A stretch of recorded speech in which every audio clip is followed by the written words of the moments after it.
ನದಿಯೇ ನದಿಯೇ ನದಿಯೇ ನದಿಯೇ ರಾಜನ್ಯಾರು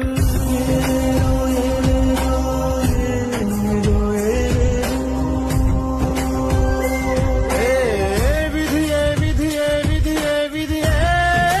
ವೀರನ್ಯಾರು ಒಂದೂರಿನಲ್ಲಿ ಒಬ್ಬ ಪರಾಕ್ರಮಿ ರಾಜ ಇದ್ದ ರತಿಯಂಥ ರಾಣಿಯೊಡನೆ ರಾಜ್ಯಭಾರ ಮಾಡುತ್ತಿದ್ದ